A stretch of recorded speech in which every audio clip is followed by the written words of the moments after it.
नमस्कार, आप देख रहे हैं कच्चा चिट्ठा। मैं हूं आपके साथ प्रीति रघुनंदन। कोरोना का खतरा अभी भी बरकरार है, लिहाजा कोरोना के खिलाफ इस जंग में मास्क सबसे बड़ा हथियार है। न्यूज 18 मास्क के लिए मुहिम भी चला रहा है, हैशटैग मास्क पहनो इंडिया। न्यूज 18 इंडिया आपसे अपील करता है कि मास्क जरूर पहने, क्योंकि सावधानी ही इस वक्त सबसे बड़ा बचाव है। इसी के साथ आइए अपने प्रोग्राम की भी शुरुआत कर लेते हैं और बात करते हैं कच्चा चिट्ठा में आज की सबसे पहली रिपोर्ट की।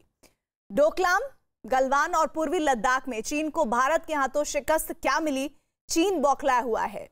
चीन अब भारत से जुड़ी गोपनीय जानकारियां इकट्ठा कर रहा है। इसके लिए चीन की गुप्तचर एजेंसियों ने भारत में जासूस भेजने शुरू किए हैं। सतर्क रहना इसलिए जरूरी है क्योंकि ये जासूस अब अंतर्राष्ट्रीय सीमा से घुसपैठ कर भारत में दाखिल हो रहे हैं।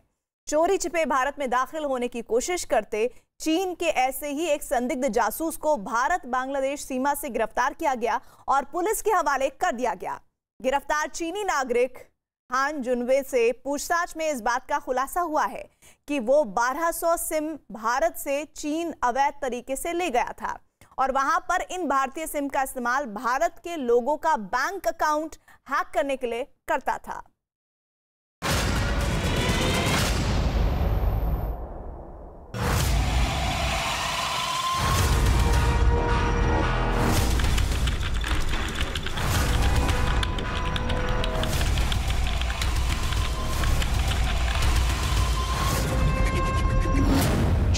जासूसी नेटवर्क का पर्दाफाश।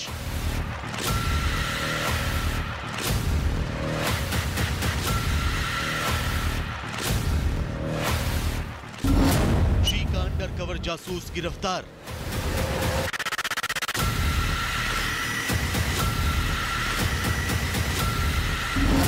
जासूस जुनवे ने उगले शी के राज।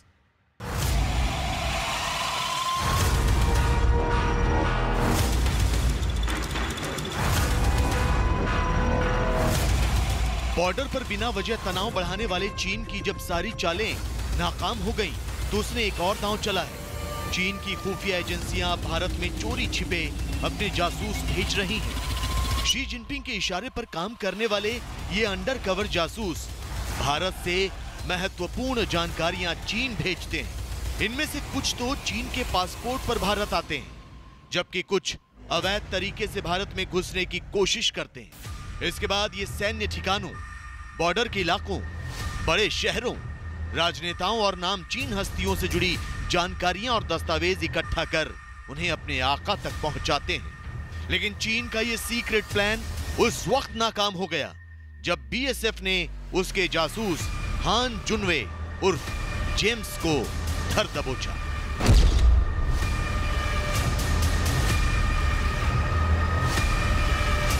भारत बांग्लादेश बॉर्डर के पास मालदा के मलिक सुल्तानपुर से बीएसएफ ने एक चीनी नागरिक हान जुनवे को गिरफ्तार किया है। बीएसएफ ने बताया है कि ये भारत और बांग्लादेश की सीमा के पास संदेहजनक तरीके से घूम रहा था। बीएसएफ ने यह भी बताया कि ये अवैध तरीके से भारत में घुसा था और इसके पास बांग्लादेश का वीज़ा था। हान जुनवे के पास से बीएसएफ ने एक लैपटॉप और एक कैमरा बरामद किया है। 10 जून 2021 को चीन का अंडरकवर जासूस हान जुनवे अवैध तरीके से भारत बांग्लादेश की अंतर्राष्ट्रीय सीमा को पार करने की कोशिश कर रहा था। जैसे ही उसने चोरी छिपे अंतर्राष्ट्रीय सीमा पार करने की कोशिश शुरू की, सीमा सुरक्षा बल के चौकन्ने जवानों ने उसे चुनौती दी और रुकने को कहा। चीनी जासूस हान जुनवे ने भागने की कोशिश की, लेकिन जवानों ने पीछा कर उसे दबोच लिया। And I reached Bangladesh 2nd of June. Okay. And then I come to the border of Bangladesh. But by mistake, I crossed the river and entered India. So I was arrested. I just reached the Bangladesh border and I want to surrender myself to ATS Lucknow. चीन के संदिग्ध जासूस हान जुनवे की तलाशी लेने पर उसके पास से एक लैपटॉप, 2 मोबाइल फोन, बांग्लादेश का एक सिम कार्ड, एक भारतीय SIM card, 2 Chinese SIM, 2 pen drive, 3 battery, 2 छोटे torch, 5 money transaction machine, 2 ATM card, अमेरिकी डॉलर, बांग्लादेशी टका और भारतीय करेंसी बरामद हुई। हान जुनवे के पास से जो इलेक्ट्रॉनिक उपकरण पाए गए हैं, उनसे कई तथ्य हासिल हो सकते हैं।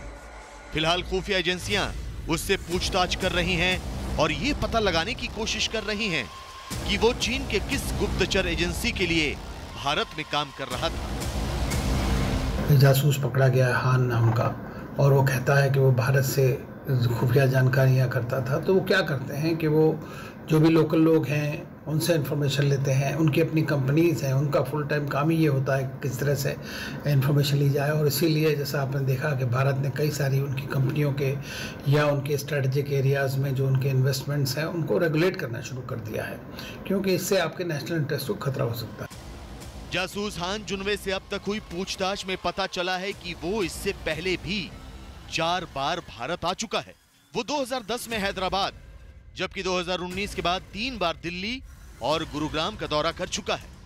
हान जुनवे ने बताया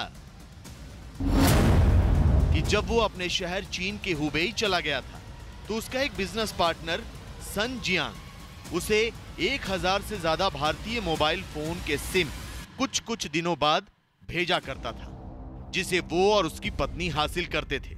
लेकिन कुछ दिन पहले उसके बिजनेस पार्टनर को यूपी एटीएस ने पकड़ लिया, जिसने उसका कच्चा चिट्ठा भी खोल दिया, और यूपी एटीएस ने लखनऊ में उसके खिलाफ भी केस दर्ज कर लिया। केस दर्ज होने की वजह से हान जुनवे को चीन में भारतीय वीजा नहीं मिला, लिहाजा उसने भारत आने के लिए बांग्लादेश और नेपाल का वीजा हासिल किया। चीन के संदिग्ध जासूस हान जुनवे से पूछताछ और उसके पासपोर्ट से मिली जानकारी के मुताबिक हान 2 जून 2021 को बिजनेस वीजा पे ढाका पहुंचा था, जहां वो अपने चीनी दोस्त के साथ रुका। 8 जून 2021 को वो बांग्लादेश के सोना मस्जिद इलाके में एक होटल में रुका, और 10 जून 2021 को उसने गलत तरीके से भारतीय सीमा में घुसने की कोशिश की, जहां बीएसएफ के जवानों ने उसको पकड़ लिया। अब सवाल ये कि चीन का घुसपैठिया और संदिग्ध जासूस भारत में ऑपरेट कैसे कर रहा था। जानकारी के मुताबिक हान जुनवे ने गुरुग्राम में एक होटल किराए पर ले रखा था। गौर से देखिए, स्टार स्प्रिंग नाम का ये वही होटल है जिसे हान ने एक फर्जी कंपनी के नाम पर लीज पर लिया हुआ था। इस होटल में चीन मूल के कुछ लोगों को उसने अपने साथ रखा था, जबकि कुछ भारतीय नागरिकों को भी नौकरी पर रखा था। लेकिन जैसे ही हान की काली करतूतों का पर्दाफाश हुआ, जैसे ही हान ने अपना असली रंग दिखाया, होटल के मालिक पारुल लोहिया ने उसके साथ किया गया कॉन्ट्रैक्ट खत्म कर दिया। 2019 में ये लोग किसी एक ब्रोकर के थ्रू मेरे पास आए। ये जो है, जिसको हम जेम्स के नाम से जानते हैं, ये ऑलरेडी 30 रूम्स का एक सर्विस अपार्टमेंट कम गेस्ट हाउस मेरी प्रॉपर्टी के पास ही चला रहा था। तो प्रॉपर्टी ब्रोकर मुझसे कहता है कि एक जेम्स नाम का चाइनीज़ है, उसको एक बड़ी प्रॉपर्टी चाहिए और रेंट अच्छा देता है, टाइम पे देता है। तो ऑलरेडी हमारी प्रॉपर्टी किसी और के पास थी, चल रही थी, उससे रेंट ठीक से नहीं आ रहा था। तो हमने इसलिए इसको प्रॉपर्टी जनवरी 2019 में वर्बली हमारा तय हो गया। हम अप्रैल 2019 में हमने इससे एग्रीमेंट करके इसको प्रॉपर्टी हैंड ओवर कर दी थी। होटल स्टार स्प्रिंग गुरुग्राम के DLF फेज 3 में है। होटल की स्टाफ अर्चना से न्यूज़ 18 ने बात की। अर्चना ने बताया कि इस होटल का नाम पहले स्टार स्प्रिंग हुआ करता था, अब होटल बिक चुका है और नाम बदल गया है। यहाँ पर मेरे साथ अर्चना मौजूद है, जो इसी होटल की स्टाफ हैं। अर्चना, इस होटल का नाम क्या है? सर, इस होटल का नाम लोमोड हाउस है, लोमोड house, but earlier star spring था और अभी हमारा कोई कनेक्शन नहीं है। Like it's the owner is different. चीनी घुसपैठी और संदिग्ध जासूस हान जुनवे के मंसूबे बेहद खतरनाक थे। इसका अंदाजा लगाना मुश्किल इसलिए नहीं है क्योंकि हान जुनवे की नेटवर्क से जुड़े 2 और लोगों को गिरफ्तार किया गया है। आपके टेलीविजन स्क्रीन पर दिख रहे इन 2 लोगों का नाम है नूर आलम उर्फ रफीक और आमिर हुसैन। यूपी एटीएस के मुताबिक ये दोनों रोहिंग्या मुसलमान हैं और रोहिंग्या मुसलमानों को भारत में अवैध रूप से दाखिल कराने का काम करते थे। दिल्ली और गाजियाबाद से गिरफ्तार किए गए इन 2 लोगों में से एक आमिर हुसैन का संबंध चीनी घुसपैठिए हान जुनवे से बताया जा रहा है।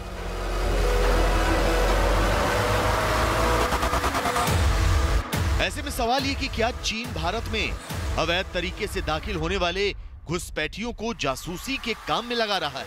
क्या चीन हाइब्रिड वॉरफेयर के अपने नए गेम में बांग्लादेश, नेपाल और पाकिस्तान जैसे भारत के पड़ोसी देशों से आने वाले घुसपैठियों का सहारा ले रहा है?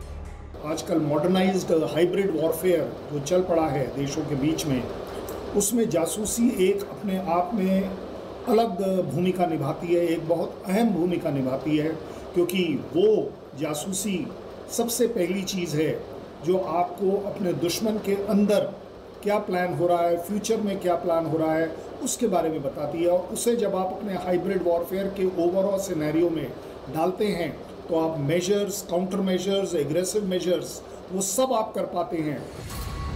अपनी आईटी कंपनियों के जरिए डेटा चुराने वाला चीन, साइबर हमले करने वाला चीन अब अंडर कवर जासूसों का सहारा ले रहा है। भारत के हाथों शिकस्त खाने और बार बार चुनौती मिलने से चीन इस कदर बौखलाया हुआ है कि अब वो अहम जानकारियां हासिल करने के लिए घुसपैठ का सहारा भी ले रहा है। लेकिन भारत की खुफिया एजेंसियां अलर्ट हैं और चीन की किसी भी साजिश को नाकाम करने में सक्षम है। एक तरफ जासूसी तो दूसरी तरफ दुनिया को ब्लैकमेल करने की साजिश। चीन पिछले लंबे वक्त से ताइवान को जंग की धमकी देता रहा है, लेकिन इस बार तो चीन ने बाकायदा पोस्टरों और वीडियो के जरिए ताइवान के खिलाफ ऐलाने जंग कर दिया है।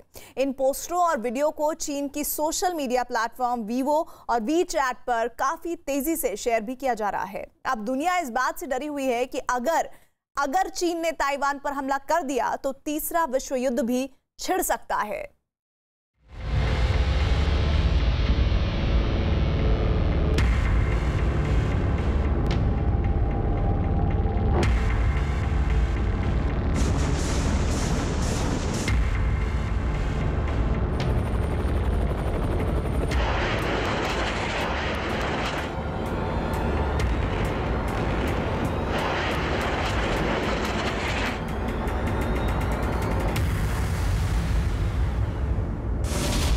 चीन ने दी ताइवान को धमकी।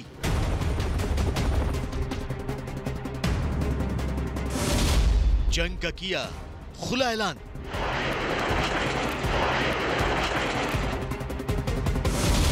दुनिया पर थर्ड वर्ल्ड वॉर का खतरा।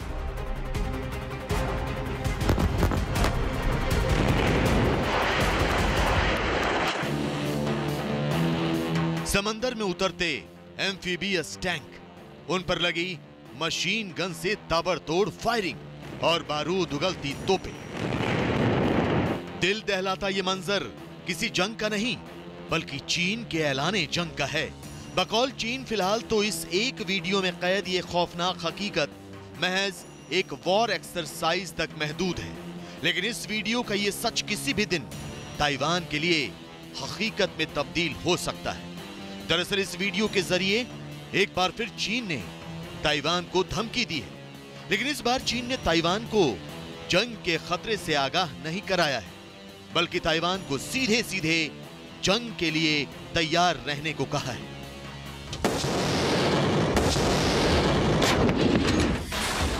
दरअसल ये वीडियो और ये पोस्टर चीन का ताइवान के खिलाफ ऐलाने जंग है। ताइवान के खिलाफ चीन के प्रोपेगेंडा वॉर का ये आलम है कि चीन सिर्फ पोस्टर और वीडियो के जरिए ही ताइवान को नहीं धमका रहा, बल्कि लोगों के दिलों में इस जंग का खौफ पैदा करने के लिए वो अपनी धमकी को बाकायदा ताइवान की सीमा के पास फुजियान सूबे में खास तौर से बनाए गए अपने एक रेडियो स्टेशन के जरिए भी प्रसारित कर रहा है। चीन वैसे ताइवान को अपने पास रखने के लिए किसी भी हद तक जा सकता है, किसी भी हद तक गिर सकता है, लेकिन चीन को ये भी पता है कि सिर्फ लड़ाई अपने आप में ताइवान का आंसर नहीं है। ताइवान की जनता जिस तरीके से उठ गई है, पूरा वर्ल्ड जिस तरीके से उठ गया है, चीन को बहुत मुश्किल होगी कि वो एक फुल फ्लेजेड वॉर ताइवान के ऊपर ला दे। इन तस्वीरों और वीडियो को पीएलए यानी पीपल्स लिबरेशन आर्मी के 80वीं ग्रुप के प्रोपेगेंडा विंग ने जारी किया है। इन पोस्टर और वीडियो को चीन की सोशल मीडिया प्लेटफॉर्म वीबो और वी चैट पर काफी तेजी से शेयर भी किया जा रहा है। यानी चीन पूरी दुनिया को यह दिखाना चाहता है कि वो किसी भी दिन ताइवान को अपने कब्जे में लेने के लिए उसके खिलाफ जंग शुरू कर सकता है। और इन पोस्टर और वीडियो को सोशल मीडिया प्लेटफॉर्म पर जारी करने का चीन का मकसद भी यही है। दरअसल चीन इस जंग की धमकी से एक तरफ ताइवान पर दबाव बनाने की चाल चल रहा है, तो दूसरी तरफ वो पूरी दुनिया के सामने अपनी सैन्य शक्ति दिखाकर इस जंग के परिणाम से उसे डराना चाहता है। ऐसे सूरत हाल में ये सवाल उठना लाजमी है कि अगर चीन ने ताइवान पर हमला कर दिया तो अमेरिका अपने दोस्त की मदद जरूर करेगा।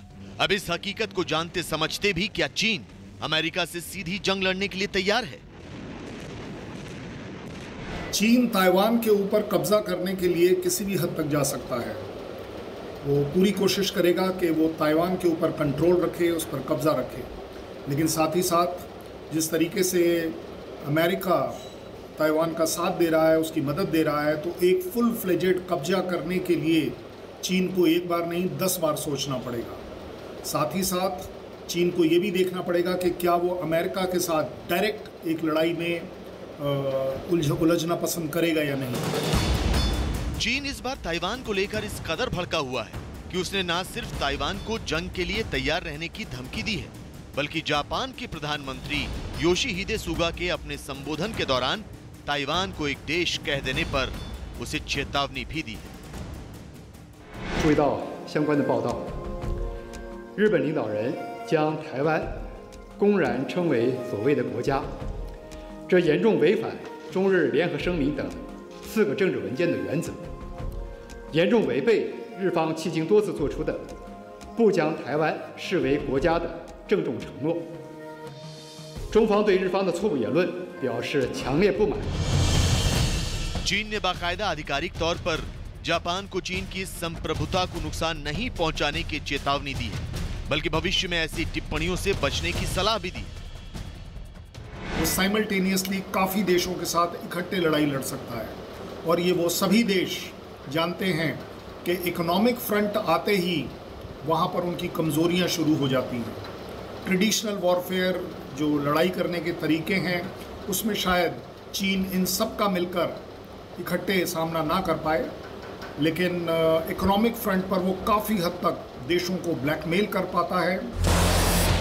दुनिया फिलहाल बारूद के ढेर पर बैठी हुई है और चीन और अमेरिका के बीच बढ़ती तल्खियों की एक छोटी सी चिंगारी एक बड़ी जंग में तब्दील हो सकती है। दुनिया चीन के ताइवान पर हमले को लेकर नहीं, बल्कि चीन और अमेरिका के बीच होने वाली सीधी जंग से डरी हुई है, क्योंकि अगर ऐसा हुआ तो ताइवान की जंग तीसरे विश्व युद्ध का बायस बन सकती है।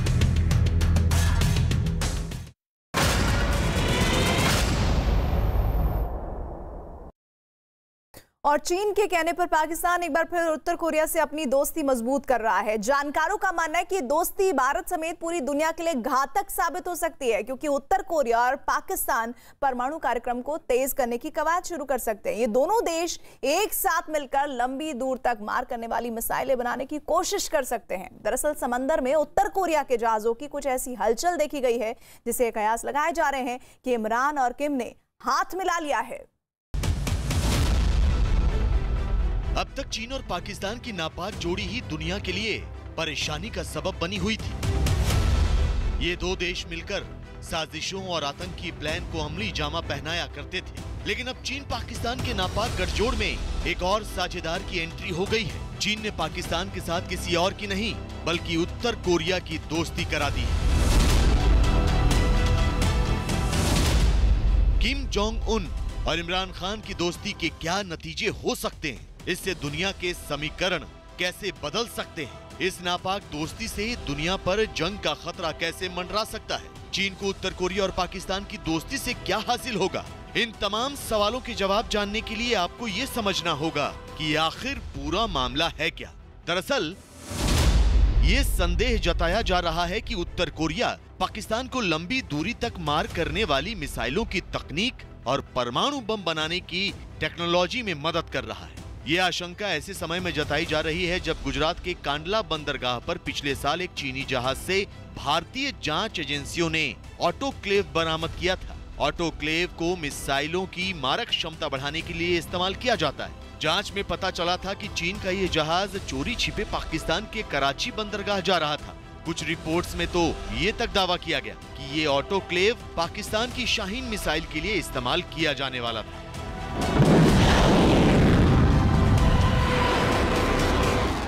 पाकिस्तान और नॉर्थ कोरिया की बढ़ती दोस्ती का सिर्फ एक ही कारण है कि वो नॉर्थ कोरिया से लंबी दूरी की मिसाइल टेक्नोलॉजी और आधुनिक परमाणु बम बनाने की टेक्नोलॉजी लेना चाहता है। पाकिस्तान को मालूम है कि दुनिया का कोई और देश उसे ये टेक्नोलॉजी नहीं देगा। वैसे उत्तर कोरिया, चीन और पाकिस्तान के बीच हथियारों और उनकी तकनीक की तस्करी से जुड़ी खबरें पहले भी आती रही हैं। पाकिस्तान के परमाणु हथियारों के जनक एक्यू खान पर उत्तर कोरिया को परमाणु तकनीक देने का आरोप तक लग चुका है। लेकिन फिलहाल उत्तर कोरिया और पाकिस्तान की दोस्ती पर शक गहराने की वजह कुछ और है। भारतीय सुरक्षा एजेंसियों का दावा है कि उत्तर कोरिया के 1718 जहाजों ने पिछले 3 साल में दुनिया के कई देशों का रहस्यमयी दौरा किया है। हालांकि अभी तक ये पता नहीं चल पाया है कि उत्तर कोरिया के 1718 जहाजों में से कितने चीन या पाकिस्तान गए और उनमें क्या सामान लदा हुआ था। लेकिन उत्तर कोरिया के जहाजों की संदिग्ध आवाजाही पर अमेरिका ने भी चिंता जताई है। इससे पहले जून 2020 में जर्मनी ने कहा था कि चीन, पाकिस्तान और उत्तर कोरिया के बीच परमाणु, जैविक और रासायनिक हथियारों को लेकर गठजोड़ चल रहा है। ऐसे में उत्तर कोरिया के 1718 जहाजों के रहस्यमयी दौरा करने से ये संदेह बढ़ता जा रहा है कि कहीं पाकिस्तान और उत्तर कोरिया फिर से परमाणु और मिसाइल तकनीक पर एक दूसरे की मदद तो नहीं कर रहे हैं।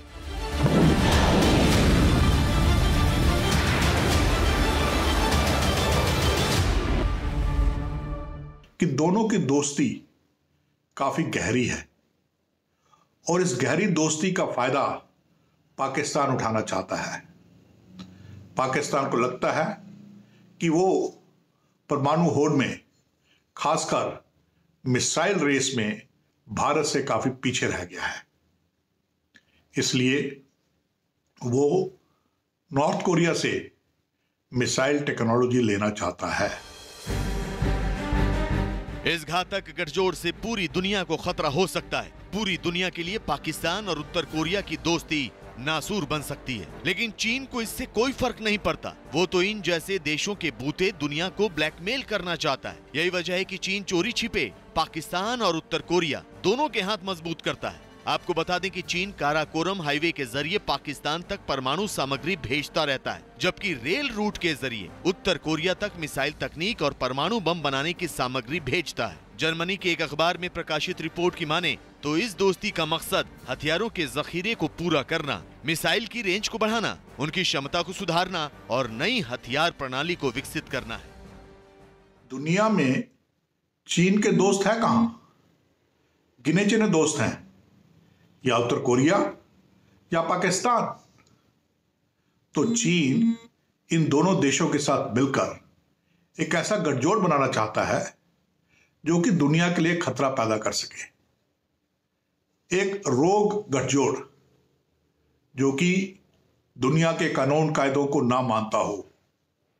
एक ऐसा गठजोड़ जो कि अपनी मनमानी करे और इंटरनेशनल लॉज और कन्वेंशंस को दरकिनार करे। चीन भले ही अपने फायदे के लिए पाकिस्तान और उत्तर कोरिया की दोस्ती करा रहा है। चीन भले ही तिकड़ी बनाकर दुनिया के दूसरे मुल्कों पर रौब गांठने का ब्लूप्रिंट तैयार कर रहा हो, लेकिन वो इस बात से अनजान है कि अगर दुनिया के दूसरे शक्तिशाली मुल्क एक साथ एक प्लेटफॉर्म पर आ गए तो खुद उसकी कैसी दुर्गति होगी।